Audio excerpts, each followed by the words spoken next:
এই জীবন যেন বহতা নদীর মতো, চলার পথে কত বাঁক মোহনা শত, আছে আরো দ্বন্দ্ব আলো আধারের, বেছে নিতে হবে তাই পথ আমাদের।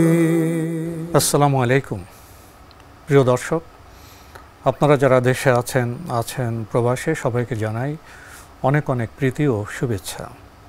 শুরু হলো এনটিভি আয়োজিত এবং লাভ হলো নিবেদিত টক শো আলোকপাত। আমাদের আজকের বিষয় অনুপম আদর্শ।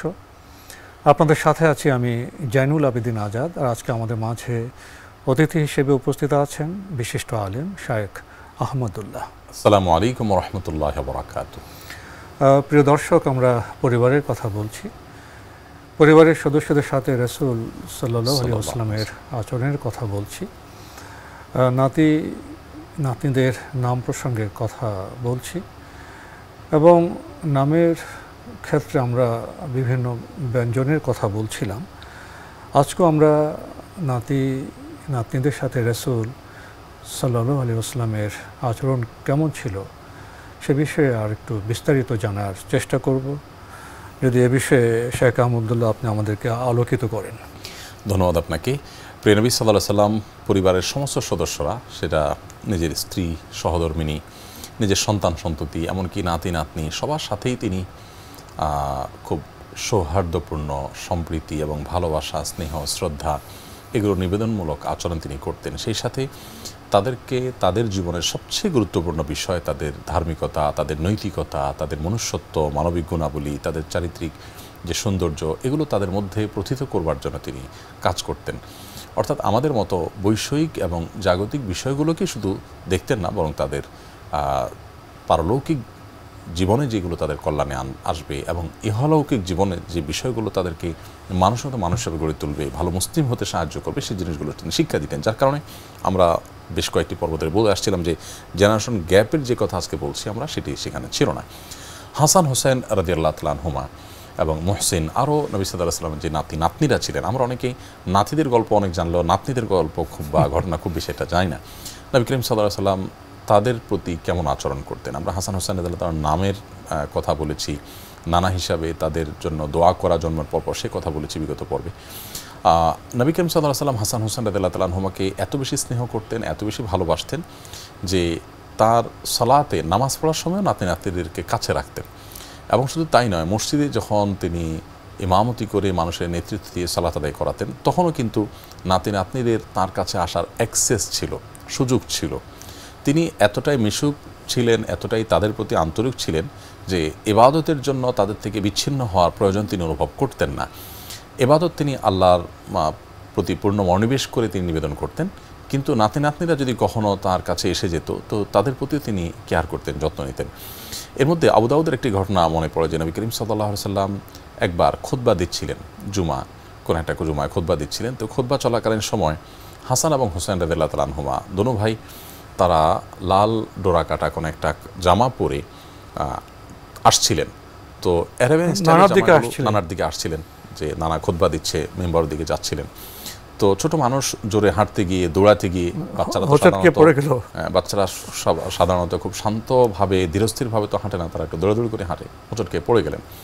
পড়ে যাওয়ার পর নবী সাল্লাল্লাহু আলাইহি ওয়াসাল্লাম মিম্বর থেকে নেমে এসে দোনো নাতিকে কোলে তুলে নিলেন এবং নিয়ে মিম্বরে আবার দাঁড়ালেন। খুতবার মধ্যে এই সমস্ত ঘটনা ঘটছে, খুতবা চলাকালীন। এরপর তিনি তাদেরকে নিয়ে দাঁড়িয়ে বললেন যে ইন্নামা আমওয়ালুকুম ওয়া আওলাদুকুম ফিতনা, তোমাদের সন্তান সন্ততি এরা সবাই পরীক্ষার বিষয়। অর্থাৎ এদের প্রতি তোমাদের ভালোবাসা আছে কিনা, তোমরা দায়িত্বশীলতার পরিচয় দিলে কিনা, এটা একটা পরীক্ষার ব্যাপার। এবং এই পরীক্ষাটা আরও বিভিন্ন অ্যাঙ্গেল থেকে হয়, বিভিন্ন দৃষ্টিভঙ্গি থেকে হয়ে থাকে। নাতিকে স্নেহ করলেন, আবার ইসলামের মর্মবাণী পরীক্ষার কথা বললেন যে সন্তান সন্ততিও তোমাদের জন্য কিন্তু পরীক্ষার ব্যাপার। কখনো কখনো তারা আমাদের ইবাদত বন্দেগীতে বিঘ্ন সৃষ্টি করে, আবার কখনো কখনো তাদের প্রতি আমাদের দায়িত্বশীলতার পরিচয় আমরা দিলাম কি দিলাম না, সেই পরীক্ষার প্রশ্ন উঠে আসে। সেটা নবী সাল্লাল্লাহু আলাইহি সাল্লাম তাদেরকে কোল তুলে নিয়ে বললেন।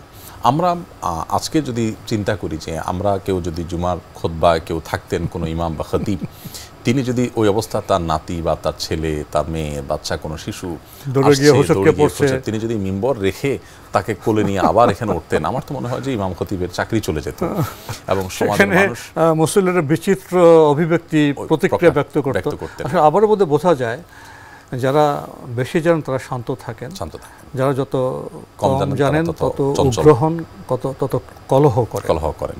এবং এখান থেকে আরেকটা জিনিসও আমরা মনে হয় শিখতে পারি, সেটা হলো যে মসজিদে শিশুরা আসবে এবং আগামীর শিশু, আজকের শিশু আগামীর মুসল্লি, আগামী দিনের মসজিদের কান্ডারি।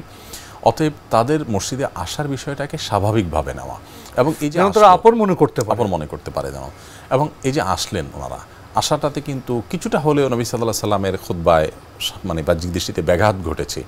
এই ব্যাঘাতটাকে তিনি খুব স্বাভাবিকভাবে নিলেন। এই যে ব্যাঘাতের বিষয়টা আমাদের এটা দৃষ্টিভঙ্গির বিষয়।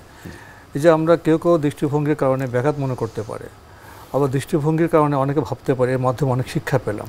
রাইট, ধর্মের সৌন্দর্য আরো স্পষ্ট করে প্রস্ফুটিত হলো।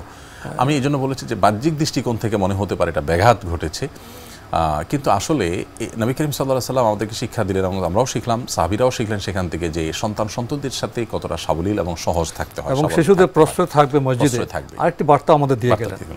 আজকাল দেখা যায় যে অনেক মসজিদে শিশুরা আসলে, বিশেষ করে শিশুরা আসলে তারা তো টুকটাক ডিস্টার্ব করতেই পারে। শিশুর মধ্যে যদি একেবারে এমন শিশু হয় যে দুধের শিশু, সে পেশাব করে দিতে পারে, সেটা তো ভিন্ন বিষয়, কিন্তু হাঁটাচলা করতে পারে মানে হলো এই শিশু আলহামদুলিল্লাহ নামাজ দেখবে, দেখে শিখবে, সে অভ্যস্ত হবে, সে একটা সভ্যতা, একটা কালচার, এটা আপন বিষয় মনে করবে, এটা তার সংস্কৃতি সে মনে করবে। আমরা যদি শিশুদেরকে মসজিদে আসতে বাধা দেই, তাদেরকে বলি যে না তোমরা আসবে না, আসলে ধমক দেই, তাদের দুষ্টমি, শিশুসুলভ যে দুষ্টমি আছে সেই দুষ্টমিগুলো আমাদের প্রশ্রয় দিতে হবে এবং সেগুলোকে সহ্য করার মতো সহনশীলতা আমাদের মধ্যে থাকতে হবে। শিশুর দুষ্টমিতা আমাদেরকে আনন্দ দেয়, আমাদের বিনোদন দেয়। তো দৃষ্টিভঙ্গির ব্যাপার এটি যে আমরা যদি এটাকে ভালোভাবে নেই, ভালো ইতিবাচক দৃষ্টিভঙ্গিতে দেখি, তাহলে বরং আমাদের জন্য সেটা আনন্দের হবে, আর না হলে সেটা আমাদের জন্য কষ্টের হবে। এই জন্য শিশুদেরকে মসজিদে আনার প্রচেষ্টা থাকবে এবং তারা আসলে যে শিশুসুলভ দুষ্টমি বা শিশুসুলভ তাদের যে ডিস্টার্বগুলো, সেগুলোকে আমাদের ইতিবাচকভাবে সহজভাবে দেখতে হবে। নবী করিম সাল্লাল্লাহু আলাইহি সাল্লাম এখানে কিন্তু তার কন্যা ফাতেমা রাদিয়াল্লাহু তাআলা আনহাকে বকা দিয়েছেন বলে কোনো হাদিস পাওয়া যায় না যে তিনি, আমরা হলে কি করতাম, হয়তো তাৎক্ষণিকভাবে সামাজিকতার খাতিরে নাতিকে করে নিলাম, ভদ্র হতাম, বাসায় গিয়ে ঠিকই রুক্ষ হয়ে বলতাম যে তোমরা কেন এমন হয়েছো, ধরে রাখো নাই, তোমাদের কাণ্ডজ্ঞান নেই, আমার খুতবা চলাকালীন সময় সে কিভাবে চলে আসতো, আমি কত বড় দায়িত্বশীল, আমি কত বড় কাজ করি, তোমরা জানো কাজ করি। এই যে একটা ভাব, এই যে একটা আপনার মানে ব্যক্তিত্বের প্রদর্শন করার যে প্রচেষ্টা, এটা কিন্তু আমাদের মধ্যে থাকে। নবী করিম সাল্লাল্লাহু আলাইহি সাল্লাম এই ঘটনার পর ফাতেমা রাদিয়াল্লাহু তাআলা আনহাকে কোনো কড়া কথা বলেছেন, কোনো শক্ত কথা বলেছেন বা কোনো কথা বলেছেন, এরকম কোনো বর্ণনা কিন্তু সিরাত বা হাদিসে এটা ছিল খুবই স্বাভাবিক, খুবই সহজ, সেভাবে। তো ইসলামটা আসলে আমাদের জীবনের সাথে মিশে যায়, আমরা ইসলামের সাথে মিশে যেতে পারি, এরকম একটা দিন, এরকম একটা ধর্ম। আমরা অহেতুকই এটাকে অনেক সময় এত শক্ত, এত হার্ড করে ফেলি যে মনে হয় যে এটা বোধহয় অনেক কেতা দুরুস্ত, এটা বোধহয় অনেক বেশি আমাদের এটার জন্য শক্ত হয়ে যেতে হবে। ইসলাম এমন একটা ধর্ম যে জীবন বিচ্ছিন্ন, সেটা আলাদা করে পালন করতে হবে, আলাদা করে ফেলতে হবে, এরকমটি আমরা অনেক সময় মনে করি। তো নবী করিম সাল্লাল্লাহু আলাইহি ওয়াসাল্লাম তার নাতি নাতনিদের সাথে এত সুন্দর আচরণ করতেন যে এখান থেকে ইসলামের সেই সৌন্দর্য কিন্তু পরিষ্কারভাবে ফুটে উঠত। ঠিক একই রকমের আরেকটা ঘটনা নবী সাল্লাল্লাহু আলাইহি ওয়াসাল্লামের জীবনে ঘটেছে, সেটা নাতনির বেলা।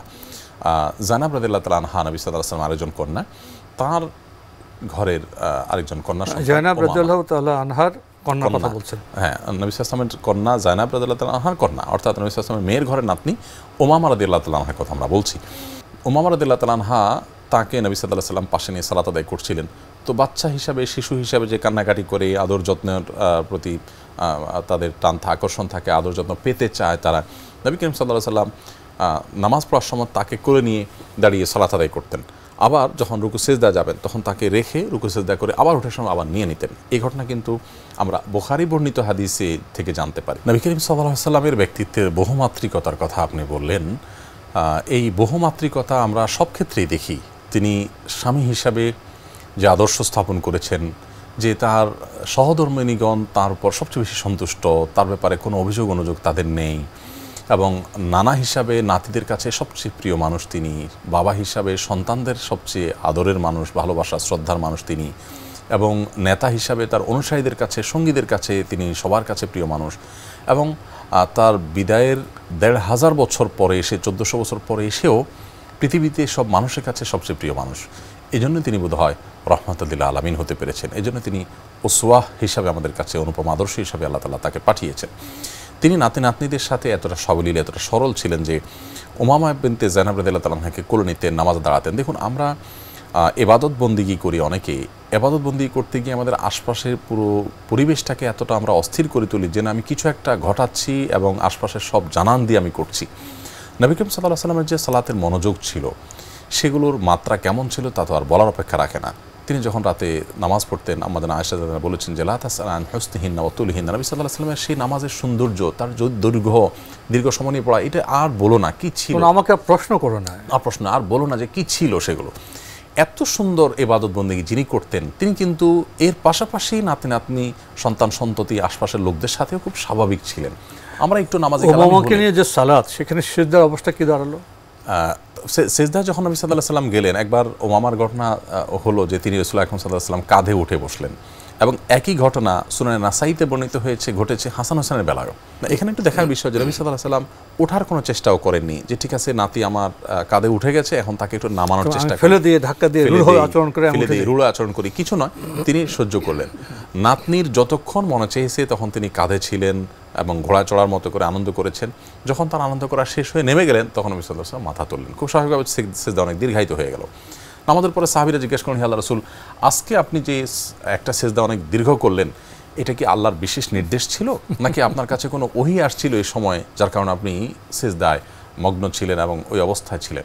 তখন নবী সাল্লাল্লাহু আলাইহি ওয়াসাল্লাম বলেছেন যে এর কিছুই আসলে ঘটেনি, ঘটনা ছিল এই যে ওমামা আমার কাঁধে উঠেছিল। কত সহজকে বলেন না, এর কিছু ঘটেনি, ওমামার পিঠে ছিল, তার জন্য একটু সিজদাটা দীর্ঘায়িত হয়েছে। দেখুন, এখানে নাতনি কাঁধে উঠে বসলেন নামাজরত অবস্থায়, নবী সাল্লাল্লাহু আলাইহি ওয়াসাল্লাম তাকে ফেলে দিলেন না, রূঢ় আচরণ করলেন না, এবং আমরা হলে কি করতাম, এবং নামাজের পরে বিরক্তির প্রকাশও করলেন না যে আর বলো না, বাচ্চারা ডিস্টার্ব করেছে, এরকম কিছু না। একেবারেই সাবলীল ভাবে নিলেন বাচ্চার এই ডিস্টার্বটাকে। এবং এক্ষেত্রে আমরা দেখি যে তিনি যায়েনাব রাদিয়াল্লাহু তাআলা আনহাকে কোনো বকাঝকা করেছেন, রাগ করেছেন যে তুমি কেন বাচ্চাকে ধরে রাখো নাই, আমার জামাতের মধ্যে আমার ডিস্টার্ব করেছে, এরকম কোনো বর্ণনা কিন্তু আমরা কোনো ব্লেম দেওয়ার, অভিযোগ করার কোনো ব্যাপার তার মধ্যে ছিল না। এবং একই ঘটনা প্রায় নাসাইতে বর্ণিত হয়েছে হাসান এবং হোসেন রাদিয়াল্লাহু তাআলার ব্যাপারে। সেটা অবশ্য তারা পিঠে চড়ে বসেছিলেন বর্ণনা আছে, আগেটা ছিল কাঁধে চড়ে বসা, এটা হলো পিঠে চড়ে বসা।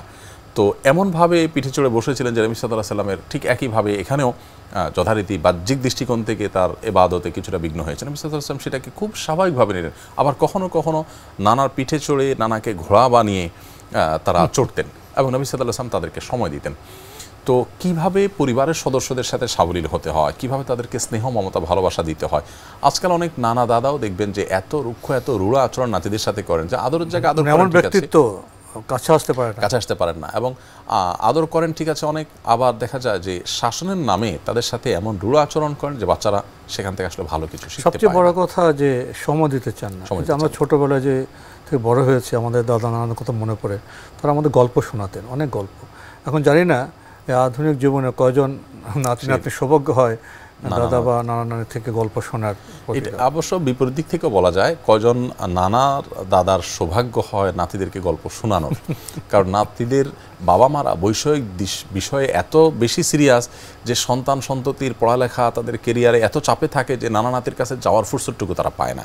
এর আগে অন্য একটা পর্বে আমরা বলেছি, পাশাপাশি আকরা ইবনে হাবিস রাদিয়াল্লাহু তাআলার ঘটনা আমরা জানি যে নবী সাল্লাল্লাহু আলাইহি ওয়াসাল্লাম তার নাতি হাসান বা হোসেন রাদিয়াল্লাহু তাআলা আনহুমাকে যখন চুমু খেলেন, আকরা ইবনে হাবিস রাদিয়াল্লাহু তাআলা বললেন যে আমার 10টি সন্তান ইসলাম পূর্ব যুগে তাদের কখনো আমি চুমু দেইনি, অর্থাৎ আদর করিনি। নবী সাল্লাল্লাহু আলাইহি ওয়াসাল্লাম তখন বললেন, মাল্লা ইয়ারহাম লা ইউরহাম, যে ব্যক্তি দয়া করে না সে দয়া পায় না। অর্থাৎ মানুষের প্রতি, সন্তান সন্ততির প্রতি, পরিবার সদস্যের প্রতি যে ব্যক্তি দয়া মায়া করে না, সে ব্যক্তি আল্লাহ তাআলার দয়া বা মায়া লাভ করতে পারে না। তার মানে আল্লাহর দয়া মায়ার যারা আশা করেন, তারা মানুষের প্রতি যেন দয়া করেন, মায়া করেন, ভালোবাসা দেন, এবং সন্তানদের প্রতি যেন ভালোবাসা দেন, সেই শিক্ষা নবী সাল্লাল্লাহু আলাইহি ওয়াসাল্লাম দিয়েছেন।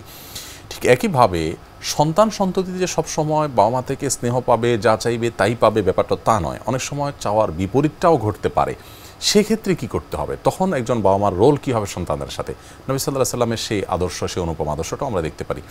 আমরা এর আগে কোনো একটা পর্বে কিছুটা আলোচনা করেছি যে ফাতেমা রাদিয়াল্লাহু তাআলা আনহা, তিনি আটার যে জাতা সেটা টানতে টানতে ঘোরাতে ঘোরাতে তার হাতে ফোসকা পড়ে গিয়েছিল এবং আলী রাদিয়াল্লাহু তাআলা আনহু তিনি কুয়া থেকে পানি টানতে টানতে তার বুক ব্যথা হয়ে গেছে, হাত ব্যথা হয়ে গেছে, দাগ হয়ে গেছে।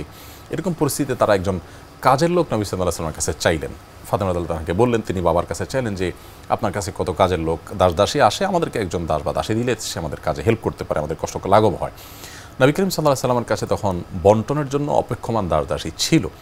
এরপরও নবী সাল্লাল্লাহু আলাইহি ওয়াসাল্লাম তার কন্যা ফাতেমা রাদিয়াল্লাহু তাআলা আনহাকে বললেন যে মা, তুমি আমার কাছে যে কাজের লোক চাইলে, কাজের লোক দিলে তোমার উপকার হবে আমি জানি, কিন্তু তার চাইতে বেশি তোমার আত্মিক উপকার হবে, মানসিক প্রশান্তি পাবে, তুমি স্পিরিচুয়াল শক্তি অনুভব করবে যদি একটা আমল আমি শিখাই দিই, সেটি তুমি করতে পারো। 33 বার সুবহানাল্লাহ, 33 বার আলহামদুলিল্লাহ, 34 বার আল্লাহু আকবার রাতে ঘুমানোর আগে তুমি যদি পড়ো, তাহলে তোমার এই আত্মিক শক্তিটা লাভ করবে বা উপকারিতা লাভ করবে, যেটা তোমার কাজের লোক থাকলে যা হতো তার চেয়ে বেশি তুমি বেনিফিট জীবন দৃষ্টিটাই পাল্টে দিলেন। আমরা কি বর্তমান সময়ে যখন আমাদের শিশুরা বা পরিবারের কোনো সদস্য ভুল জিনিস চান, ভুল আচরণ, আমরা কি দৃষ্টি পরিবর্তনের যে একটি বিষয় আছে সেটা আমরা কতটা করি? মোটেই না।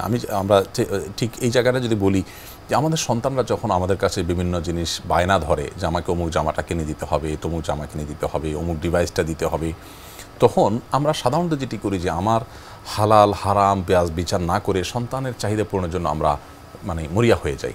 এর বিপরীতে যদি আমরা সন্তানকে কখনো কখনো ত্যাগের শিক্ষা দিতাম যে দেখো, তোমার জন্য এই জিনিসটা আমি কিনে দিতে পারি, কিন্তু তুমি নিজে যদি এটা তোমার কোনো বন্ধুর জন্য তাকে একটা জামা কিনে দাও, তাদের বাসায় খাবার পৌঁছে দাও, কোনো অভাবী মানুষের মুখে হাসি ফোটাবার চেষ্টা করো, তাহলে তুমি আত্মিক প্রশান্তি পাবে, তোমার মানসিক সুখ অনুভব হবে, ভোগের চাইতে ত্যাগের মধ্যে আনন্দটা বেশি পাবে। তুমি নিজে ভোগ করার চাইতে কাউকে দিয়ে দিলে তুমি যে আনন্দটা পাবে সেটা তুমি একটু অনুভব করার চেষ্টা করো। সন্তানকে এই শিক্ষাটা আমরা খুব কম মানুষই কিন্তু দিয়ে থাকি। কিছুটা তাদের মাধ্যমে দান দক্ষিণা হয়তো করাই, কিন্তু তাদের ভোগটাকে 16 আনা পূরণ রেখে তারপরে করি। আমরা স্বল্প তুষ্টির কথা বলি না, আমরা অপচয় করা ঠিক নয় সে বার্তা দেই না। এসব বার্তা না দিলে পরিবারের পরিবেশ সুন্দর কিভাবে হবে, শিশুরা কিভাবে পরিগঠিত হবে? জি জি, এই যে এই সমস্যার কারণে আমাদের জেনারেশন গ্যাপটা তৈরি হচ্ছে। নবী সাল্লাল্লাহু আলাইহি ওয়াসাল্লামকে আমরা দেখলাম একদিকে তিনি ফাতেমা রাদিয়াল্লাহু তাআলা আনহা যখন আসলেন, তাকে তার প্রবেশের সময় তাকে দাঁড়িয়ে তার প্রতি সম্মান শ্রদ্ধা প্রদর্শন করে তাকে কাছে টেনে বসালেন, স্নেহ করলেন, মমতা দেখালেন, নাতি নাতনিদেরকে আদর করলেন, তাদের বিভিন্ন পর্যায়ে তাদের যে শিশু সুলভ দুষ্টমি সেগুলোকে খুব ভালোভাবে নিলেন। এত কিছু একদিকে দেখছি, অপরদিকে যখন বৈষয়িক বিষয় আসলো তখন নবী সাল্লাল্লাহু আলাইহি ওয়াসাল্লামের কাছে ছিল তাকে দাসদাসী দেওয়ার মতো, কিন্তু হয়তোবা সেই দাসদাসী তাদের জন্য দেওয়ার উপযোগী ছিল না, প্রশাসনিক দায়িত্বের কারণে, আমানতদারিতার কারণে, অন্যজন আরো বেশি প্রয়োজন ছিল, সেখানে তাদেরকে প্রায়োরিটি দিলেন। নিজের সন্তানকে ত্যাগের শিক্ষা দিলেন, তাদেরকে আত্মিক শক্তি সঞ্চয় করার শিক্ষা দিলেন। আমরা আমাদের জীবনে যদি দেখি যে সন্তানকে মায়া মমতা করার মানে কিন্তু সন্তান যা চাইলো তাকে সব কিছু দিয়ে দেওয়া নয়। বিশেষ করে আমাদের শিশু সন্তানদেরকে আমরা আজকাল তাদের জীবনে যে সব কিছু চাওয়া পূরণ হবে না এই শিক্ষাটা আমরা দেই না। আমরা এমনভাবে তাদেরকে গড়ে তুলি, বড় করে তুলি যে মনে হচ্ছে যা চাইবে তার জীবনে সব কিছু। আমরা কি এখানে একটু সময়কে সংযুক্ত করতে পারি? আপনি তো কথা বলছিলেন রাসূল সাল্লাল্লাহু আলাইহি ওয়াসাল্লাম তার মেয়ে এবং মেয়ে জামাইয়ের সঙ্গত যে বিষয়টি তারা পেতে পারত তা না দিয়ে কৃচ্ছতা সাধনের কথা বললেন এবং আত্মিক যে পরিপুষ্টি সেটার কথা বললেন। কিন্তু আমাদের সমাজে আমরা মুসলিমরা কী করছি? হয়তো পিতা তার অফিসের যে ডেকোরাম বা তার যে পদবি, এটা গাড়ি পান তিনি, সেই গাড়িটির ব্যবহার কিভাবে হয়?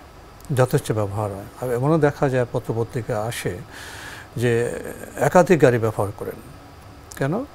সন্তান সন্ততির ভোগের জন্য। কখন দেখা যায় স্ত্রীর মার্কেটিংয়ের জন্য আলাদা গাড়ি ব্যবহার করা হচ্ছে। অনেক বছর পরে যখন পত্রিকায় রিপোর্ট করা হয় তখন আমরা দেখি যে আমাদের যারা অভিভাবক তারা কী করছেন এবং অভিভাবকদের কারণে পরিবারের শিশুটা কি দেখছে যে দুর্নীতি করা যায়।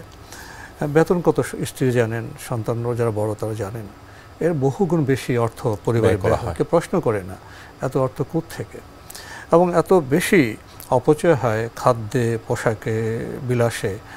স্ত্রীও আপনার প্রশ্ন করেন না, সন্তানও প্রশ্ন করেন না যে এত অপচয় কেন, এত অর্থ কোত্থেকে আসে, এত সুলভ কেন। যে পারিবারিক পরিবেশে যদি এই প্রশ্নগুলো না আসে তাহলে পরিবার কিভাবে শুদ্ধ হবে, সংশোধিত হবে এবং নৈতিক যে চেতনা সেটা পরিবারের সদস্যরা কিভাবে পাবে, যেটা দিয়েছেন রাসূল ইসলাম। সময় শেষের বার্তা আমরা শুনছি, যদি শেষে এক বাক্যে আপনি শেষ করতেন। নবী করিম সাল্লাল্লাহু আলাইহি ওয়াসাল্লাম তার পরিবারের সদস্যদেরকে ভালোবাসা দিয়েছেন মমতা, সেই সাথে তাদেরকে দায়িত্বশীল হতে শিক্ষা দিয়েছেন এবং তাদেরকে বৈষয়িক বিষয় না দিয়ে শুধুমাত্র বৈষয়িক বিষয়ের পাশাপাশি তাদেরকে মানবিক গুণাবলী দিয়ে তাদেরকে পরিপুষ্ট করে তুলেছেন। আত্মিক পরিশুদ্ধির বিষয়গুলোকে গুরুত্ব আরোপ করেছেন, মানবিক গুণাবলীর ব্যাপারে গুরুত্ব আরোপ করেছেন, যার কারণে তিনি তার সন্তানদেরকে কাঙ্ক্ষিত ভালো মানুষ হিসেবে গড়ে তুলে যেতে পেরেছেন। এই জায়গাটা যদি আমরাও মনোযোগ দিতে পারি তাহলে হয়তো আমাদের পরিবার, আমাদের সমাজগুলো অনেক সুন্দর হয়ে যাবে, আমাদের সন্তানরা আমাদের চক্ষু শীতলকারী হবে, নয়ন জোড়ানোর মতো সন্তান হবে। আর না হলে সন্তানরা হয়তো বৈষয়িক দিক থেকে অনেক উন্নত হবে, কিন্তু আমাদের চক্ষু শীতলকারী অন্তর জোড়ানো সন্তান হবে না, যেমনটি হয়েছে নবী সাল্লাল্লাহু আলাইহি ওয়াসাল্লামের পরিবারের ক্ষেত্রে। তো আজকে এখানে শেষ করতে হচ্ছে। শেখ আহমদুল্লাহ, আপনাকে অনেক ধন্যবাদ। ধন্যবাদ আপনাকেও। প্রিয় দর্শক, আমাদের ছিলাম এনটিভি আয়োজিত এবং লাভেলু নিবেদিত অনুষ্ঠান অনুপম আদর্শ। আমাদের অনুষ্ঠান আপনারা এনটিভি অনলাইনেও দেখতে পারবেন, ভিজিট করুন www.ntvbt.com। এছাড়া ইউটিউবে এবং আমাদের ভেরিফাইড ফেসবুক পেজে অনুষ্ঠান দেখতে পারবেন। অনুপম আদর্শে রাসূল সাল্লাল্লাহু আলাইহি ওয়াসাল্লামের পরিবার নিয়ে কথা বলতে গিয়ে আমরা জানলাম তিনি শিশুদের প্রতি কতটা সংবেদনশীল ছিলেন এবং একই সময়ে ইমামতির দায়িত্ব পালন করতে গিয়ে, খুতবা দিতে গিয়ে তিনি শিশুদের যে পরিবেশ সেটা কীভাবে রক্ষা করেছেন, শিশুদের স্নেহ, মমতা এবং ইবাদতকে কীভাবে তিনি সমন্বিত করেছেন এবং তার যে বহুমাত্রিক ব্যক্তিত্ব, আচরণ, সেখান থেকে আমাদের আলো নেওয়ার আছে। এবং পারিবারিক পরিবেশে আমরা যারা পরিবারের সদস্য তাদের আমরা স্বল্পে তুষ্ট রাখার চেষ্টা করব, শুধু সুবিধা দিয়ে যাব এরকম নয়। তাদের যে কাঠিন্য, যে কঠিন পরিস্থিতি সেটা মোকাবেলা করার মতো সাহস এবং ত্যাগের মানসিকতা আমাদের দিতে হবে, সোহাগ করতে হবে, শাসনও করতে হবে। এসব বার্তা আমরা তার জীবন থেকে পাই। আশা করি এ কথাগুলো আমাদের উপকারে আসবে, আমাদের পরিবার গঠনে এবং পারিবারিক যে নৈতিকতা, যে পরিশুদ্ধি, তার বিনিময়ে আমাদের সাহায্য করবে। মহান আল্লাহ আমাদের সবাইকে নিরাপদে রাখুন শান্তিতে। আসসালামু আলাইকুম। পথে কত বাক মোহনা শত আছে আরো দ্বন্দ্ব, আলো আধারের বেছে নিতে হবে তাই পথ আমাদের।